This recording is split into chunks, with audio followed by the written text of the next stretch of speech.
Joe Biden is not going to fix immigration and drive the flow of immigrants in the southern border to zero. Trump did not fix it. Obama did not fix it. Bush did not. Clinton did not. And neither will the next president of the United States. You know exactly how much time it will take to fix this issue once and forever? 1 day. That is all it will take. Just one beautiful day. That is all you need. Nothing more than that. But that day never arrived in the last 30 years, and it may never arrive in the next 30 years. To be fair to all the presidents, this is one issue they cannot fix.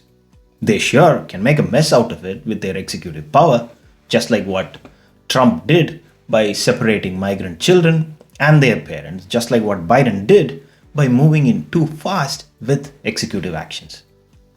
But the solution is one thing that neither Trump delivered nor Biden can deliver. That was never their job, and it will never be their job. It is the job of the Senate and the Congress. It is the job of the legislators, the 100 senators you keep sending to the Senate every 6 years. The Constitution is what I live for. I care so much about the people of my state, senators. Yeah, those guys. They are the ones, and it is their job to fix this. The problem has never been fixed because Mitch McConnell did not do his job. Because Harry Reid did not do his job. William Frist did not do his job. But a lot of us have gotten used to lay the blame squarely on the shoulders of the president. Because of course, their actions are the most visible, and all the Senate majority leaders escape the spotlight.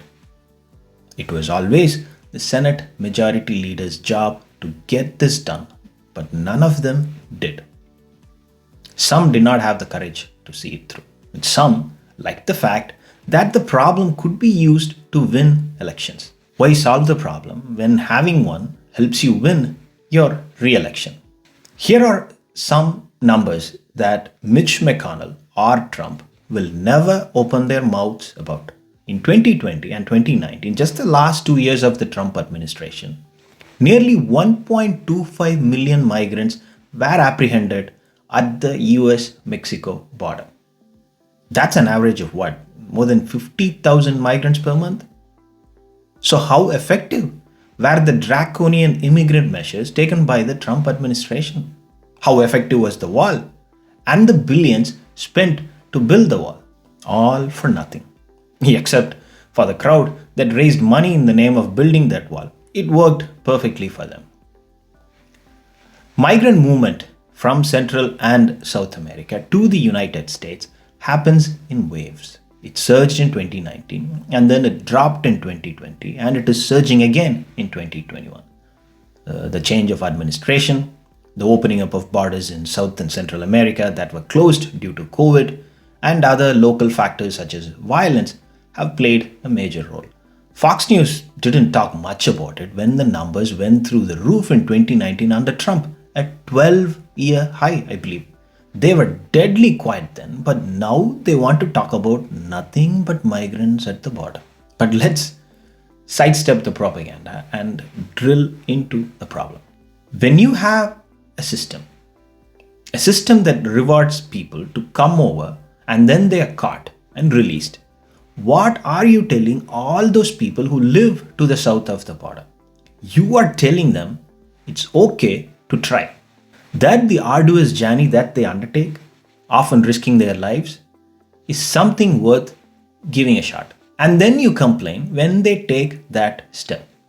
So why incentivize them in the first place if you are not ready for this to happen? According to US law, Title 8, Aliens and Nationality, this may come as a shock to some of you.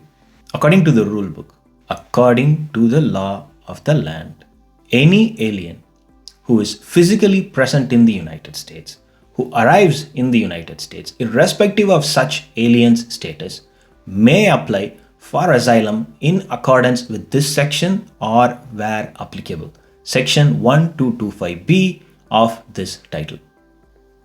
Right there, as you can see, is the incentive, the reward to make the journey towards the southern border. Whenever their life becomes living hell in the country that they live in, when violence shoots up in Mexico and in countries south of Mexico, when people start to fear their lives and look for a way to run away from it, the US laws say that we are ready to give you a chance. And people are trying to take that chance. And as you can see from the wordings here, none of these aliens can present themselves to a US embassy or a consulate abroad and seek asylum. They must be present in the United States.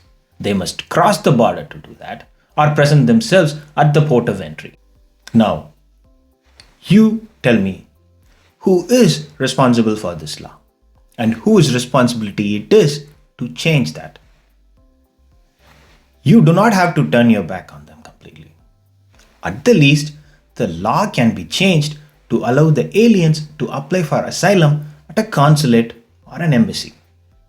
No one must make the thousands of miles of journey or the trek and be turned away. The US will not be in a position to spend billions to control the flow in the southern border. They can just redirect people to a consulate in their own country. Give asylum to the one with the legitimate case. The flow of migrants to the southern border can be turned closer to zero with just a simple move. Change the law. And the whole charade about building the wall, a boatload of bullshit to rake in money in the name of it. You don't have to give migrants hope that they can come to the southern border, turn themselves to the authorities, try their luck, and then burst their hopes and lives with it. You want to do this humanely? Then change the law and ask them to contact the nearest consulate when they fear for their life. The same procedure that is being used at the southern border after apprehension can then be followed from the consulate. You look at the merits of their case, make a decision to let them in or keep them out. But neither party is ready to get this done. The Trump administration's draconian policies did not reduce the flow of migrants, neither did the stupid, meaningless, expensive wall.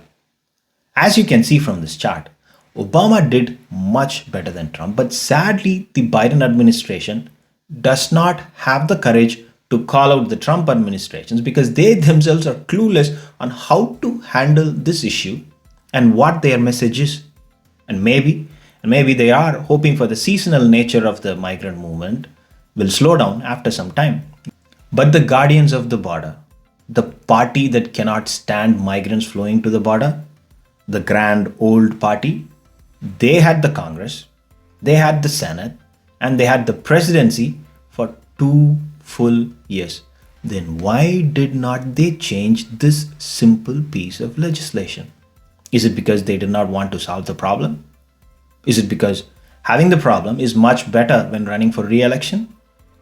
Is it because solving it will give them a footnote in the history books, but leaving it will bring in more seats? The Democrats are also scared of touching the simple legislative part of the immigration puzzle because they fear the activists within the party. But whatever it is, this is not the problem that can ever be fixed just by the president. It can only be fixed by the Senate and the Congress. And you all know what kind of Senate we have had for the last 20 years. Until that equation changes, we all must learn to live with this problem. And as long as Mitch McConnell remains inside that Senate, you can be assured that the man who called himself proudly as the Grim Reaper, he can do just enough to not allow this issue to be resolved. Heck, I don't even know if he would have allowed if Trump wanted to fix this issue once and forever. It's bad for the GOP corporation. Biden, in my personal opinion, is making a big mistake here. He should just come out and call the situation a crisis and demand that the Congress and the Senate step up and fix this issue once and forever. The GOP will be in a bind because they cannot say and they will never be able to say that this is not a crisis. That's their political stance stance, and they have to accept that it is a crisis. He should turn this issue into a full blown Senate war with the GOP. Then beat the GOP with as many sticks as possible if and when they refuse to move things in the Senate. They will never pass a fix. Biden needs to be the aggressor here, but instead, he is now playing for time, a bad strategy, and a big missed opportunity. Thanks for watching. If you like it, please do subscribe.